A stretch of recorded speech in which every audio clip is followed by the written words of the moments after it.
ውድ ቤተሰቦቼ ተመልሼ መጥቻለሁ። ተመልሼ ስመጣ በመጀመሪያ ደረጃ ማለት ነው እውነት ትክክለኛ ኦዲየንስ ከሆናችሁ ወይም ደግሞ ትክክለኛ አድናቂ ከሆናችሁ ሩታ ነገም ዛሬም ከጎኗ ሆኑ፣ እንዳትለያት፣ እንዲከፋት ደግሞ አትፍቀዱ እና ለምን እንደሆነ ታውቃላችሁ። አንዳንዴ እንዴት ብዬ እንደምነግራችሁ አላውቅም እና ሩታ አብዛኛው ኦዲየንስ ማለት ነው ኮሜንት ላይ ካያችሁ ማለት ነው ለጥቅም ብላ ነበር የመጣችው፣ ጥቅማ ስታገኝ ሄደች የምትሉ ሰዎች እብድ ሰዎች አላችሁ።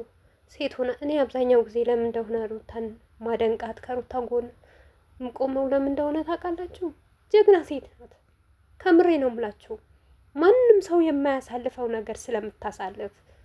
እስቲ የትኛው ፊልም አታዩም? እስቲ እናንተ ፊልም ካያችሁ ወይም ድራማ የምታዩ ከሆነ በድራማ ራሱ ያልታየ ነገር በህይወቷ ስላሳለፈች ባልና ሚስት ሲጣላ እውነቴ ነው የምላችሁ መብት ያለው እናት አባት አለ፣ እህት አለ፣ ወንድም አለ። ሩታ ብትበድል እንኳን ብታጠፋ እንኳን ቤተሰብ ጋር ሄዶ ልጃችሁ ትበድለኛለች፣ ልጃችሁ ታጠፋብኛለች፣ መልሱልኝ፣ ትዳራችን ያማረ እንዲሆን ይባላል። ታውቃላችኋ? አብርሽን ቢያጠፋ በቤተሰብ ይጠየቃል። የአብርሽና የሩታ ትዳር ግን መቀለጃ ነው። ይሄንም መቀለጃ የሆነበት ለምን እንደሆነ ታውቃላችሁ?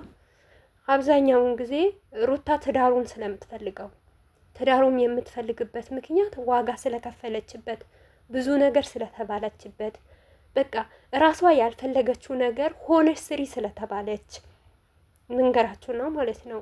የፍቅር ጥያቄ ወዳ አፍቅራ ሳይሆን የፍቅር ጥያቄ አቅርቢ ተብላ አቅርባ ተረግጣለች።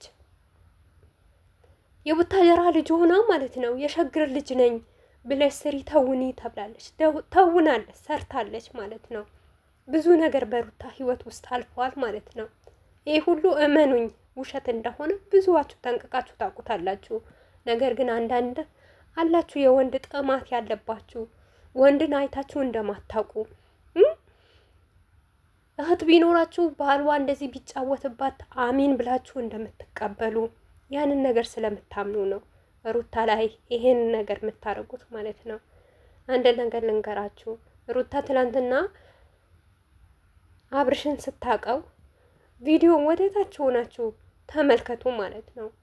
ምንም ነገር የለውም። ከምሬ ነው ምላችሁ። እኛ አብርሽ ማለት የተንቢ ስታመጣው ነው ዩቱብ እንኳን ባንሰራም የተንቢ ስታመጣው ነው የምናውቀው አብርሽ። እናንተ ሀቂቃ ማውራት ከፈለጋችሁ ትክክለኛ ነገር ማውራት ከፈለጋችሁ ስንቶቻችሁ ናችሁ ሩታ ከመጣች በኋላ አብርሽን የምታውቁት? እኔ እውነቴ ነው ምላችሁ። ሞር ሰብስክራይብ ራሱ አላረኩትም ነበር። አብርሽ ከተንቢ ጋር ሲመጣ ዝም ብዬ እከታተለው ነበር። በቃ አብርሽን ያወቅኩት ከፍቅር ጋር ተለያይቻለሁ ብሎ ሲያለቅስ ነው ሰብስክራይብ ያረኩት። ቀጥሎ ሩታ መጣች። ሩታ ስትመጣ በፍቅር ወደድኳቸው ሁለቱንም። በቃ ሩታን አይቼ ነው የተንገበኮላቸው። ሩታን በማየት ነው ሩታን ሲሰድቡና የሆነ ጊዜ አብርሽን ሲሰድቡ ማለት ነው አብርሽን ዝቅ ከፍ ሲያደርጉት እንዴ ለነሱ እውነቴ ነው ለምን እኔ ሳልቆምም ከጎናቸው ብዬ ለቪዲዮ መስራት ጀመርኩኝ ዩቲዩብ ከፍቼ ማለት ነው ለሩታ ለመከታተል ማለት ነው። አብዛኞቻችሁ አብርሽን የምታውቁት ሩታ ከመጣች በኋላ ነው። ኦዲየንስም የሚባል ሩታ ከመጣች በኋላ ነው። እና ቡታጀራ ውስጥ ማን ነበረ ዩቱበር ማለት ነው? በደንብ አድርጋችሁ አስታውሉ ማለት ነው። ማርክ ነበረ። ከዛ በኋላ ነው ሩታ ከመጣች በኋላ ነው ስንት ሆኑ? አሁን ስንት አደጉ? ስንታቸው ናቸው በአብርሽና በሩታ ትዳር የሚቀልዱት የሚሰሩት? ሰርተው እንኳን ለሩታና ለአብርሽ እንኳን ስጦታ አንድ ቀን አበርክተው አያውቁም። የቡታጀራ ዩቱበሮች እንኳን በእናንተ ደረጃ ደርሰናል። አብርሽና ሩታ ትዳራችሁ ዝቅ አድርጋችሁ እናንተ ዝቅ ብላችሁ ተዘግዝጋችሁ እኛን ከፍ አድርጋችኋል። ይህንን ስጦታ ለአብርሽ ይገባዋል፣ ይህንን ስጦታ ለሩታ ይገባታል ብለው እንኳን ስጦታ እንኳን ሲያበረክቱ አናይም። ሲያመሰግኑ እንኳን አናይም። ስጦታ ትልቅ ነገር ነው። ምስጋና ራሱ ሲያቀርቡ አናይም። እኛ ገባችኋ? ይሄንን ሁሉ የሚደረገው ለምን እንደሆነ ታውቃላችሁ? ሰውን ለማሳደግ፣ ሴት ልጅ ዝቅ ለማድረግ። ግሩታ ያንን ዋጋ ከፍላ አብዛኛው ጊዜ ካዳመጣችሁት አብርሽን ቪዲዮ የምትከታተሉ ከሆነ በደንብ በየትኛውም ጊዜ አብርሽ ገና ልጅ ነኝ፣ ትዳር ያለ እድሜ ነው ያገባሁት፣ ሳልፈልግ ነው በግድ ነው ያገባሁት። ገባችኋ? እንደዚህ ነው የሚለው። ሩታ ግን በቃ ሁልጊዜም ሲገናኙ ራሱ ገና ልጅ ናችሁ እኮ አላወቃችሁም ስለ ትዳር ሲባል እንኳን ሩታ በቃ ከ20 ዓመት በላይ ሆነናል፣ ህፃን ልጅ አይደለንም፣ ለትዳር ብቁ ነን፣ ማስተዋል አለብን፣ የሚጎዳንና የሚጠቅመን ነገር ማወቅ አለብን ብላ ነው መልስ የምትሰጠው ማለት ነው። ያንን ዋጋ ስለከፈለች ነው ታውቃላችኋ። ግን ቤተሰቧን ትታ ትምህርቷን ትታ ስንት ነገር ስትባል አብርሽን መርጣ ነበር ሄደችው ማለት ነው። ግን አብርሽ ያንን ዋጋ እንደተከፈለለት ደግሞ አላወቀበትም። በዙሪያው ያሉ ሰዎች ነው የሚወደው ከሩታ የበለጠ ማለት ነው። እስቲ አቤላ ትላንትና አብርሽ ሳይመጣ በፊት ሩታ ሳትመጣ በፊት አቤላ የት ነበረ? እናንተ ቆም ብላችሁ አስቡት እስቲ ለራሳችሁ ምንድን ነው ብላችሁ አስቡ። ሩታን ከምትነኩ ሩታን ዝቅ ከማድረግ ማለት ነው። በዚሁ አጋጣሚ አንድ ነገር ልንገራችሁ፣ አባረራት ለምትሉ ሰዎች ማለት ነው። ሩታ ናት እንጂ አልፈልግም ያለችው አብርሽ እንደሚፈልጋት ታውቃላችሁ። ይኸው በሰራችሁ ድራማ በሰራችሁ በቀል እንደሚፈልጋትና ወደ እሱ እንደተመለሰ ታውቃላችሁ። ግን ሩታ ናት አልፈልግም ያላችሁ፣ ይሄንን ማወቅ አለባችሁ አፋችሁን ከምትከፍቱ ማለት ነው። አንዳንድ ቪዲዮ ምን አለው መሰላችሁ ትምህርትም የሚሰጥ ነገር ብቻ ሩታ እንደዚህ ነገር ብለች አብርሽ እንዲህ ነገር ባለ ሳይሆን ምንድን ነው ምን አይነት ኮሜንት ነው የምሰጠው? እኔስ ምን አይነት ስድብ ነው? ምኑ ተረድቼው ነው? ምኑ ጭንቅላቴ ውስጥ ገብቶ ነው መልስ የምሰጠው ብላችሁ አስቡ። ገባችሁ አይደል? አንዳንዴ በሰው ልጅ ላይ ዝም ብላችሁ እየወጣችሁ አትፍረዱ። ሩታ ጀግና ናት። መቼም አትወጥቅም፣ መቼም አትሰበርም። በእርግዝና ጊዜ ያንን ጊዜ ያልተሰበረች ሴት ልጅ ወልዳ አሁን አምሮባት እንደዚህ ስታይ ብዙዋችሁ ተቃጥላችኋል ማለት ነው። አብርሽ ትዳሩ እኮ አይፈልግም። ትዳር ቢፈልግ እንኳን ወረቀቱ ፈርሞ አያመጣላትም እኮ እንለያይ እኮ አይልም። ብቻ ትላንትና የሰራችውን ጥፋት ስህተት አይቶ ነው።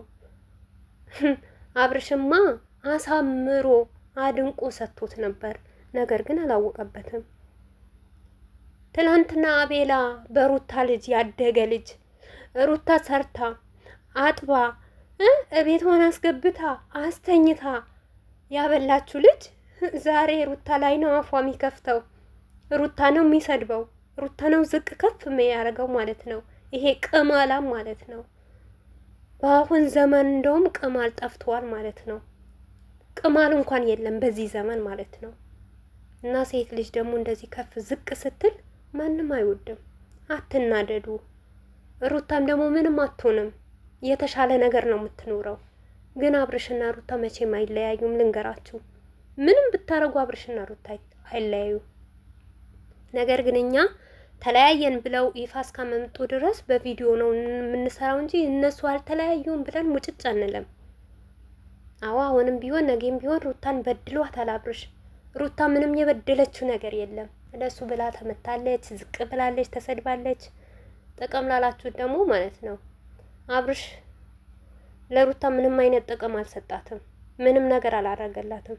ለሷማ ያተረፈላት ማለት ነው ስድብ፣ እርግማን፣ መዘግዘግ፣ መሰደብ። በቃ ይሄ አለ።